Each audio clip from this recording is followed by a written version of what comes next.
Black and white அரசியல் சூத்திரம் நிகழ்ச்சிக்கு வரை இருந்திருக்கும் மூத்த பத்திரிகையாளர் எஸ்பி லட்சுமணி வரவேற்கிறேன். வணக்கம். வணக்கம். சுதந்திரம் அடைந்து 75 வருஷம் முடிய போது, ஒருவேளை நம்ம இந்த ஜாதிய கட்டுமானங்களால் இருந்த இந்தியா இன்றைக்கி கல்வி வளர்ச்சி, தொழில் வளர்ச்சி அதெல்லாம் கடந்து இந்த ஜாதி என்ற பரிமாணம் ஒழிந்து போயிருக்கணும். ஆனால் மத்திய அரசு இப்போ ஜாதி வாரி கணக்கெடுப்பு எடுக்க போகிறாங்க. அது நலிந்த பிரிவினரை மேம்படுத்துகிற ஒரு முயற்சி அப்படின்னு ஒரு பக்கம் பார்த்தாலும், அன்றைக்கு இருக்கிற இந்தியாவில் 1931 ஜாதிவாரி கணக்கெடுப்பு எடுத்த போது ஒரு 3000-4000க்குள்ளே தான் இருந்திருக்கு. ஆனால் இன்றைக்கி 10,000 தொடுங்கிறாங்க. ஏன்னா அத்தனை உட்பிரிவுகள் இன்றைக்கு பேசு பொருளாக இருக்கிறது.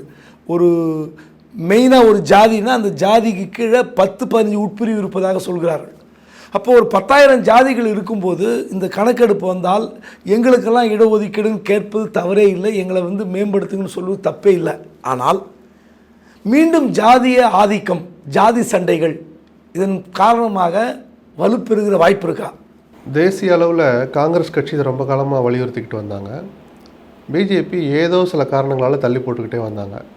பீகார் எலெக்ஷன் வரப்போகிறத மனசில் வச்சு தான் மிக நிச்சயமாக அந்த டைமிங்கை பார்த்திங்கன்னா பீகார் தேர்தலுக்காக தான் தேசிய அளவில் நடக்க போகிற கணக்கெடுப்புனா கூட இந்த அமீரக பயணங்களை முடிச்சுட்டு பாதியில் வந்தார் இல்லையா, காஷ்மீர் தாக்குதலுக்கு பிறகு வந்துட்டு ஒருத்தர் மறைஞ்ச கான்பூர்னு நினைக்கிறேன், அங்கே கூட போகாமல் பீகார் நிகழ்ச்சியை மட்டும் ரத்து செய்யாமல் போய் பேசி அந்த காஷ்மீர் விஷயத்தில் விட்ட சவால்கள் எல்லாம் பீகாரில் நின்று பேசுகிற அளவுக்கு பீகார் தேர்தல் அவருக்கு டாப்பில் நிற்குது, குறிப்பாக பிரதமர் மோடிக்கு.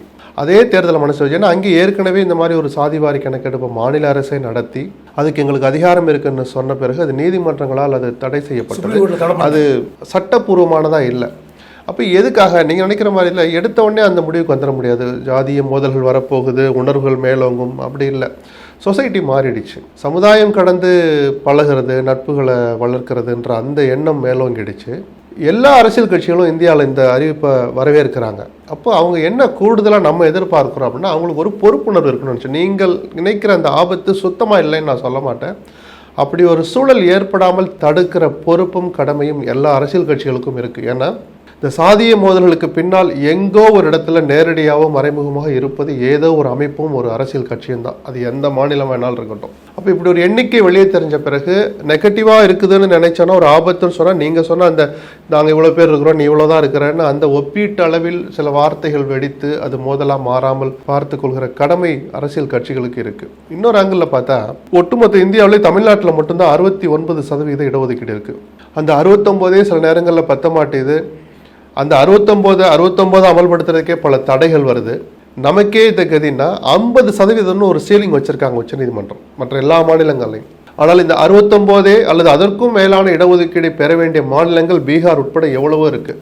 அந்த மாதிரியான மாநிலங்கள் தங்களுக்குரிய பிரதிநிதித்துவத்தை இடஒதுக்கீட்டின் அடிப்படையில் பெறுவதற்கு இந்த சாதிவாரி கணக்கெடுப்பு மிக நிச்சயமாக உதவும். அதனால தான் எல்லோருமே அதை வரவேற்கிறாங்க. ஸோ முதல்ல எடுக்கட்டும். அது எடுக்கிறதுக்கு முன்னாடி அந்த ஆபத்தை உணர்ந்து அதற்கு முன்பே தங்கள் அரசியல் கட்சியில் தங்களை தயார்படுத்திக்கிடணும். நம்ம இதை வேற எதுக்காக பயன்படுத்த, மக்கள் நல திட்டங்கள் நீண்ட காலமாக அடித்தட்டிலே இருக்கிற மக்களை அடுத்த கட்டத்துக்கு எடுத்துட்டு வரணுங்கிற அந்த ஒரு தேவைக்காக மட்டும் இதை பயன்படுத்தினால் மிக நிச்சயமாக இதை வரவேற்கலாம். என்ன நடக்குதுன்னு பார்ப்போம். இல்லை, நான் ஏன் இந்த ஜாதிய மோதல் உணர்வுகள் அதிகரிக்குமோன்னு சந்தேகப்பட்டேன்னா, சமீபத்தில் ஒரு வாரத்துக்கு முன்பு ஒரு பத்திரிக்கையில் கிட்டத்தட்ட தமிழ்நாட்டில் 150 ஃபேஸ்புக் பக்கங்கள், இன்ஸ்டாகிராம், சோஷியல் மீடியாக்கள் முடக்கப்பட்டன. காரணம், இந்த 150 பக்கங்களும், குறிப்பாக அதில் பல பக்கங்கள் நெல்லை ஜாதிய விஷயங்களை கட்டமைத்து எழுதி கொண்டிருக்கிற பேஜ். அதாவது தஞ்சாவூர் மன்னன் ராஜேந்திர சோழன் எந்த ஜாதின்னு ஆராய்ச்சி பண்ணிட்டு இருக்கான். அதுக்கு வரலாற்று பூர்வமான எந்த ஆவணமும் கிடையாது. ஆனால் இப்படி ஜாதி பேரை சொல்லி எங்கள் மன்னர், இவர் எங்கள் ஜாதி, இப்படிலாம் சொல்லி கொண்டு திரிய வேண்டாம்ன்றது அழகாக இன்றைக்கி ஒரு நெல்லை போலீஸ் கமிஷனர் வினோத் சாந்தாராம் அழகாக பேசியிருக்கார். எல்லா சோஷியல் மீடியாவில் வந்திருக்கு. நான் இந்த பரம்பரை, இந்த சமூகம் இப்படிலாம் சொல்லிட்டு தெரியாதீங்க, எங்கள் தாத்தா கலெக்டர், எங்கள் தாத்தா எஸ்பி, இப்படியெல்லாம் சொல்லி நீங்கள் வளரணும்.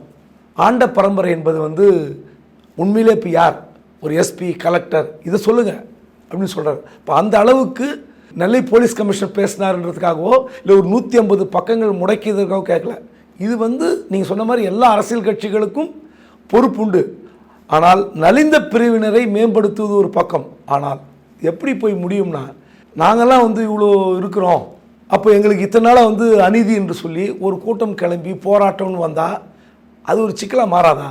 இல்லை, நம்ம தொடங்குறதுக்கு முன்னாடியே அதை கொஞ்சம் ரொம்ப பீதிக்குள்ளாக்குற மாதிரி யோசிக்க வேண்டாம்னு நான் நினைக்கிறேன். ஏன்னா அதில் இருக்கிற கெட்டதை விட தேவையான அவசியமான நல்லதும் ரொம்ப காலமாக காத்துட்டு இருக்கிற ஒரு குழு இருந்துக்கிட்டே இருக்கிறாங்க. அவங்கள மனசில் வச்சு பார்ப்போம். மற்றபடி இந்த கணக்கெடுப்பு நடக்காத போது நீங்கள் சொன்ன மாதிரி 150 பக்கங்களை உருவாக்கி அதில் சாதிய விஷயங்களை பரப்புறான். அதே காலகட்டத்தில் நீதிமன்றங்கள் கொஞ்சம் கடுமையான பார்வை பார்க்குறாங்க. கல்லூரிகளுக்கு பள்ளிகளுக்கு சாதிய பெயர்களோடு இருக்கிற அந்த பேரை நீக்குங்கன்னு சொல்லியிருக்கிறாங்க. பார்த்தீங்களா, கடந்த சில நாட்களுமா அந்த மாதிரி விஷயங்களும் நடந்துக்கிட்டு தான் இருக்கு. காவல்துறையில் சமூக வலைதளங்களை கண்காணிக்க கட்டுப்படுத்த ஒரு தனி பிரிவியை ஏற்படுத்தி இப்போ சட்டமன்ற கூட்டத்தொடரில் முதலமைச்சர் அறிவிச்சிருக்கிறார். ஸோ சட்டங்களை கடுமையாக்கி தவறாக போகிற நபர்களை ஒரு நல்வழிப்படுத்துறதுக்கான அந்த நடவடிக்கைகள் ஒரு புறம் நடக்க, இது மாதிரியான விஷயங்கள் ரொம்ப நீண்ட காலத்துக்கு பிறகு நடக்கிற போது அதை தவிர்க்க வேண்டாம், தடுக்க வேண்டாம்னு என்னுடைய முதல்ல வரட்டுமே, என்ன வருதுன்னு பார்ப்போம். இன்னொன்னு, முழுக்க ஏதோ பிஜேபி ஏதோ கேட்கறாங்கன்னு செய்யல. இதை வச்சுக்கிட்டு அவங்க என்னவெல்லாம் சித்து விளையாட்டு விளையாட போறாங்க நமக்கு தெரியாது. நம்ம சொல்றது சமூக ரீதியா பாக்குறோம். பொலிட்டிக்கலா அவங்க என்ன கேம் ஆட போறாங்க நமக்கு நிஜமாவே தெரியல. இல்லை, நீங்க முதல்ல சொன்ன மாதிரி பீகார் தான் ஜாதிவாரி கணக்கெடுப்பு எடுத்து அது போய் சுப்ரீம் கோர்ட்டில் தடை வாங்கியிருக்காங்க. ஒன்று. ரெண்டாவது, காங்கிரஸ் கட்சி, அதுவும் குறிப்பாக ராகுல் காந்தி ஜாதிவாரி கணக்கெடுப்பு நடத்த வேண்டும் என்பது தான் முழு போராட்டமாகவே நடத்திட்டு இருக்கார், பேசிகிட்டு இருக்கார். ஆனால் இது வந்து திமுக அரசுக்கு வெற்றின்னு சொல்லி முதலமைச்சர் ஸ்டாலின் கூட அறிக்கை விட்டுருக்கார். ஆனால் இதில் ஒரு முக்கியமான விஷயம் பார்த்தீங்கன்னா, கிட்டத்தட்ட முதலமைச்சர் ஸ்டாலின் சொன்ன வார்த்தை ஓரளவுக்கு பொருந்துகிறது. இந்த ஜாதிவாரி கணக்கெடுப்பு மாநில அரசு எடுத்தால் செல்லாது, அது ஒரு சர்வே தான், ஆனால் அது வந்து அதிகாரப்பூர்வமான ஆவணமாக பார்க்கப்படாது. ஆனால் அதிமுக கோரிக்கை வைத்தது, பாட்டாளி மக்கள் கோரிக்கை வைத்தது. அப்போது முதலமைச்சர் ஸ்டாலின் சொன்னது யாரும் ஏற்கலை. ஆனால் இன்றைக்கி அஸ்வினி வைஷ்ணவ் சொல்கிறார்ல, இந்த மாதிரி வந்து ஜாதிவாரி கணக்கெடுப்பை மத்திய அரசு தான் எடுக்க வேண்டும்னு சொன்ன பிறகும் இன்றைக்கி அறிக்கை விட்டுருக்கிற தலைவர்களுடைய வார்த்தைகள் நம்ம பேச வேண்டியிருக்கு.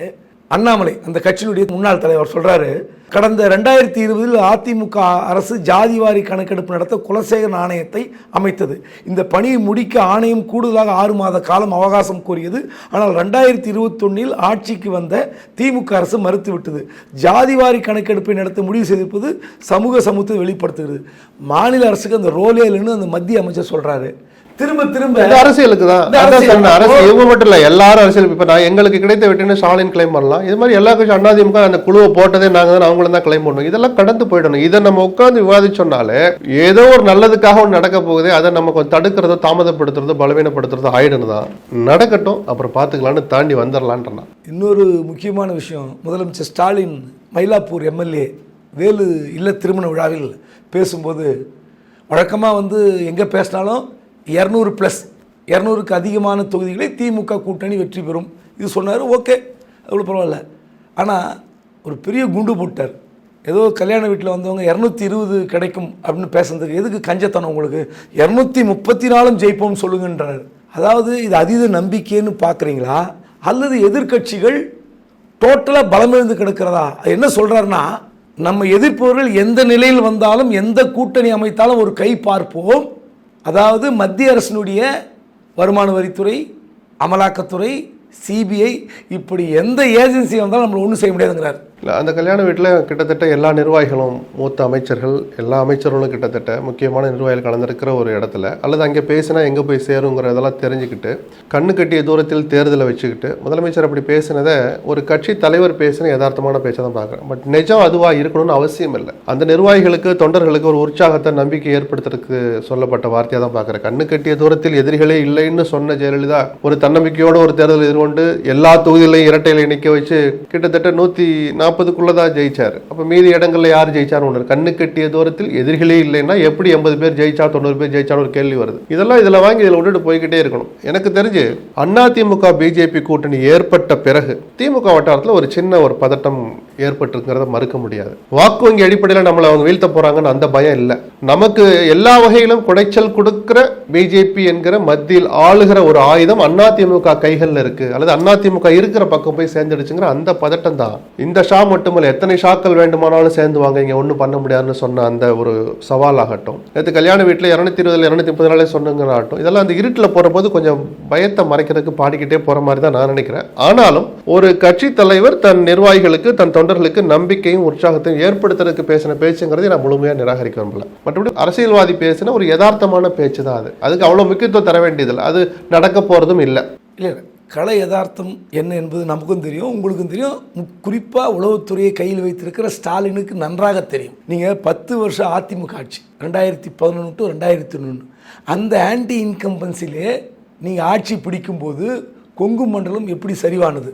கிட்டத்தட்ட அதிமுக கூட்டணி ஒரு பலகீனமான கூட்டணி என்று வைத்து கொண்டால் கூட உட்கட்சி பிரச்சனையில் இருந்த அதிமுக கிட்டத்தட்ட 70 இடங்களுக்கு மேலே வெற்றி பெறுகிறது. 66 இடங்கள். ஜெயலலிதா கூட எதிர்க்கட்சியாக 61 இடங்கள் தான். ஆனால் அதிமுக 66 இடங்கள். அப்படி வெற்றி பெறும்போது இந்த 5 வருட ஆட்சியில் ஆன்டி இன்கம்பன்சி இருக்கும். அப்போது நீங்கள் தொண்டர்களை உற்சாகப்படுத்துவது என்பது வேறு, நீங்கள் மிதப்பில் இருங்க, நம்ம சும்மா அப்படி கேக் வாக்கா போய் ஜெயிச்சலான்றது எப்படி சரியாக இருக்கும்? தமிழ்நாட்டு அரசியல் இந்த காங்கிரஸ் ஆட்சி காலம் அந்த வீழ்ந்ததுக்கு பிறகு அண்ணா காலத்தை எடுத்து பார்த்தாலே அண்ணா மறைவுக்கு பிறகு நடந்த தேர்தலாம் 182 இடம் ஜெயிச்சாங்க. 172 ஜெயிச்சாங்க, திமுக ஜெயிச்சாங்க. அதன் பிறகு அவ்வளோ பெரிய வெற்றி வரல. அதாவது அண்ணா திமுக மாறி மாறி வாக்களித்து வெற்றி பெற வைத்த மக்கள் ஒரு சாய்ஸாக முடிவு பண்ணி போட்ட போது கூட ஒரு அபரிமிதமான வெற்றியை கொடுத்ததே கிடையாது. இந்த யதார்த்தத்தை, அந்த கோர் பாயிண்ட்டை இன்னைக்கு இருக்கிற திமுக தலைவர் ஸ்டாலின் மறக்கவே கூடாது. அது மட்டும் இல்லை, 10 ஆண்டுகள் ஆட்சி, 11லேருந்து 16 ஜெயலலிதா ஆட்சி பண்ணாங்க. 16 என்னவோ ஒரு மாற்றம் நடக்க போகுதுன்னு எல்லாரும் நினைச்சுக்கிட்டு இருந்த போது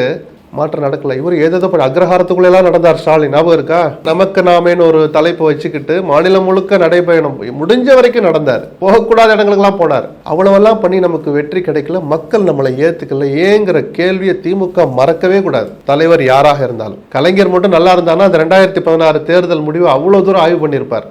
ஆனால் காலம் அதுக்கு, அவருடைய உடல்நிலை அதுக்கு கை கொடுக்கல. இல்லாட்டி ரொம்ப நிச்சயமாக ஆய்வு பண்ணியிருப்பாங்க. எதனால நம்மளை இப்படி மக்கள் 2வது இடம் நிராகரிச்சாங்க 30 வருஷத்துக்கு பிறகு அப்படின்னு மிகப்பெரிய ஆய்வு அவர் நடத்தியிருப்பார். அந்த உணர்வு இன்னைக்கு திமுகவில் இந்த ஆட்சியில் நல்லது பல விஷயங்கள் நடக்குது. அது 1000 ரூபாய் கொடுக்குறதுல தொடங்கி பசங்க பொண்ணுங்களுக்கு காலேஜ் படிப்புக்கு கொடுக்கறது வரைக்கும் பல திட்டங்கள்.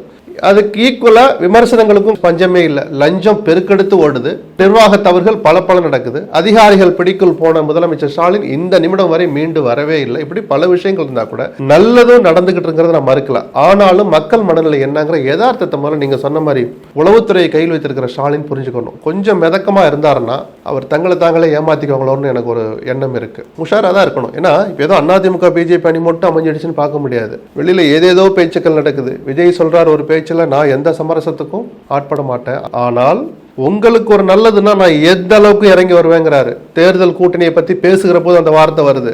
தனிச்சுதான் போட்டியிடுவேன்னு சொல்ற ஒரே தலைவர் இன்னைக்கு தமிழ்நாட்டில் சீமான் மட்டும்தான். அது நல்லதா கெட்டதா, அவருக்கு பலம்லாம் வேற. அதை சொல்ற துணிச்சலும் அதை அமல்படுத்துகிற ஒரு வாய்ப்பும் உள்ள ஒரே தலைவர் சீமான் தான். அந்த சீமான் கடந்த வாரம் கடலூர்ல போய் ஒரு மீட்டிங்ல பேசுறார். தேர்தல் களத்துல அந்த வார்த்தை வந்தனால நான் இதை ஞாபகப்படுத்தி பேசுறேன். தேர்தல் களத்துல எங்களுடைய பலம் என்ன பலவீனம் என்னன்னு நாங்க தெரிஞ்சுக்கிட்டோம். பலம் என்ன? 8% ஓட்டு வாங்கிட்டோம், நம்ம அங்கீகரிக்கப்பட்ட கட்சி ஆயிட்டோம். பலவீனம் என்ன? இவ்வளவு வாங்கியும் இத்தனை களம் கண்டும் கூட ஒரு எம்எல்ஏ கூட இது வரைக்கும் நாம் தமிழருக்கு வந்ததே இல்லை, ஒரு எம்பி கூட வந்ததில்லை. அது பலவீனம். அப்போ பலம் என்ன பலவீனம் என்னன்னு தெரிஞ்சுக்கிட்டோம். இதனால் வரைக்கும் நீங்க சிவனோட ஆட்டத்தை தான் பார்த்திருப்பீங்க.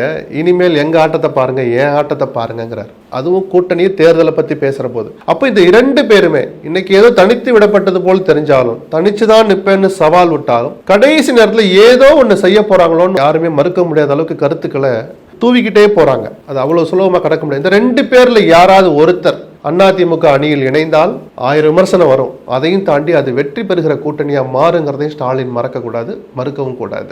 விஜய் பத்தி பேசினால ஒரு கேள்வி, நீங்க பேசின அந்த ஸ்பீச்சில் மக்களுடைய நன்மைக்காக எந்த எல்லைக்கும் போவோம்னு சொன்ன வார்த்தை தான் விமர்சிக்க வேண்டியிருக்கு. அப்போ மக்களுடைய நன்மைக்காக நீங்க என்ன செய்ய போறீங்க, கூட்டணிக்கா தனித்தா அப்படின்ற கேள்வி இருக்கு. ஆனால் என்னுடன் கூட்டணி வந்தால் நான் அமைச்சரவையில் பங்கு தருவேன்னு சொன்ன விஜய், இந்த பக்கம் அமைச்சரவையில் அதிகாரத்தில் யாருக்கும் பங்கே இல்லைன்னு சொல்ற எடப்பாடி பழனிசாமி. இந்த 2 பேருடைய ஆசைகள், அதாவது என்னுடன் பயணித்தால் பங்கு, இங்க பங்கே இல்லைன்ற ஒரு நிலைப்பாடு. அப்போ இவரெல்லாம் ஒன்றிணைவதற்கு வாய்ப்பு இருக்கா? விஜய் கொள்கை எதிரி என்று சொல்லப்பட்ட பாஜகவுடன் அதிமுக சேர்ந்து விட்டது.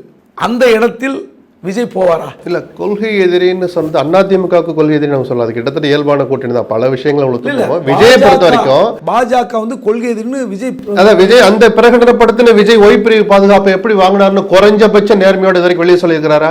பாதுகாப்பு கொடுக்க ஆரம்பிச்சிட்டாங்க. பணம் இவர் தான் செலவு பண்றாரு, மாசம் அதற்கான செலவு இவர் தான் கட்ட போறார். நீங்க போய் கேளுங்க, உங்களுக்கு கொடுப்பாங்களா? நான் கேட்டா கொடுப்பாங்களா? நீங்க யாருக்கிட்ட கடிதம் கொடுத்தீங்க? அதுக்கு என்ன ஒரு ஃபாலோ நடந்துச்சு, அது ஒரு கமிட்டி போட்டு மத்திய அரசு முடிவு பண்ற விஷயம் உள்துறை அமைச்சகம். உங்களுக்கு எப்படி கிடைச்சிச்சு? உங்களுக்கு என்ன த்ரெட் வந்துச்சு? விஜயனுடைய உயிரும் உடலும் பாதுகாக்கப்படணும், நான் மறுக்கவே இல்லை. இவ்வளவு நேர்மையா பேசுற நீங்க கொள்கை எதிரிகிட்ட போய் லெட்டர் கொடுத்தீங்களா? யாருக்கிட்ட கொடுத்தீங்க? கவர்னர்ட்ட கொடுத்தீங்களா இல்ல நேரா போய் சென்ட்ரல் கவர்மெண்ட் லெட்டர் பார்த்து கொடுத்தீங்களா? எதுக்காக இந்த மௌனம்? அப்ப எங்க போச்சு உங்க கொள்கை? அப்படிப்பட்டவங்க என் உயிரை பாதுகாக்கணும் அவசியம் இல்லை, இந்த உயிர் மக்களுக்காக போனா போகட்டும்னு சொல்றவன் தான் சார் தலைவன். இன்னைக்கு வரைக்கும் அதை பத்தி ஏதாவது ஒரு துளி வெளியில வந்திருக்கா? சும்மா கேட்கறேன், சொல்லுங்க. விஜய் ஏதாவது வாய் திறந்திருக்காரு? என்ன நீங்க என்ன அரசியல் பண்றீங்க? என்ன நேர்மை? அந்த லெட்டர் கொடுக்கப்பட்டது, இந்த உள்துறை அமைச்சர் அதை வந்து பரிசீலனை செய்தது எல்லாமே மர்மம் தான். அதைத்தான் சொல்றேன். அப்போ உங்களுக்கு என்ன கொள்கை இருக்கு? கடைசியில தேர்தல் மக்களுக்கு நல்லதுன்னு விஜய் சொல்லுவார்.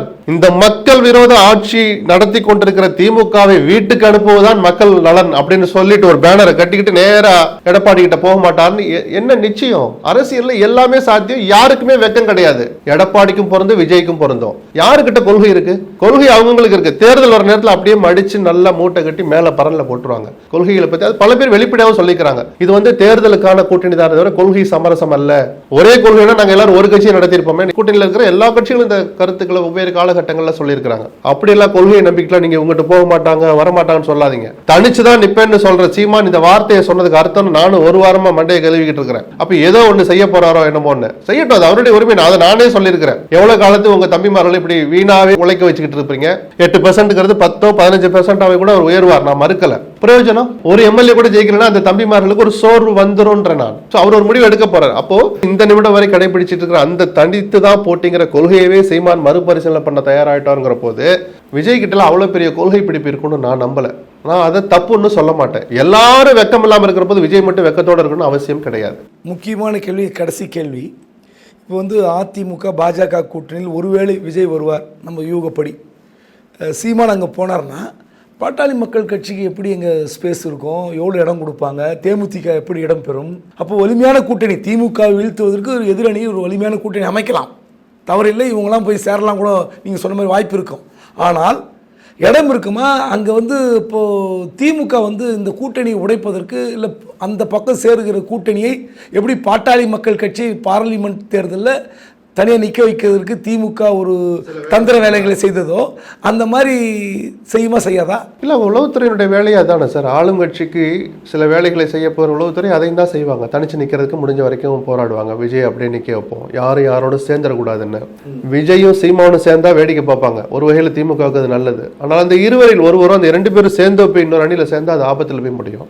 2006 எனக்கு தெரிஞ்சு பாட்டாளி மக்கள் கட்சி கலைஞரோட திமுகவோட கூட்டணி வச்சு 31 இடங்கள் போட்டிட்டாங்க அவங்க. ஸோ குறைஞ்சது 30க்கு குறையாம நாங்கள் வரமாட்டோம் தான் எந்த அணிலையுமே அவங்க ஒரு கோரிக்கையை டாக்டர் வைப்பார். அந்த 30 கொடுக்குற வாய்ப்பு திமுகவில் கிடையாது. திமுகவுக்கு போகிறதுக்கு எந்த கொள்கை தடையும் கிடையாது. பாமகவுக்கு இட நெருக்கடியின் காரணமாக அது நடக்காது. அதிமுக அதுக்கு வாய்ப்பு நிறையவே இருக்கு. நீங்க சொன்ன மாதிரி விஜயோ எல்லாருக்குமே ஒரு துணை முதலமைச்சர் தேர்தல் முடியட்டும் பார்த்துக்குவோம், இப்போ நம்ம நோக்கம் திமுகவை வீழ்த்தணும் அப்படின்னு எடப்பாடி ஒரு அஜெண்டாவை கொண்டாந்து ஒரு ரூமுக்குள்ள தெரிஞ்சோ தெரியாமலோ பூட்டி அறைகளுக்குள்ள ஒன்று நடந்தா எல்லாருமே கொஞ்சம் இறங்கி வந்தாதான் அந்த புள்ளிக்கு வந்து சேர முடியும். ஆட்சி நான் தான். அப்போ நான் சார் அந்த விக்கிரவாண்டி மாநாட்டில் நான் சொல்லிட்டேனே, நான் தான் ஆட்சியில் போய் கொடுப்பேன். அதிமுக தொண்டை அதை ஏற்றுக்குவானா?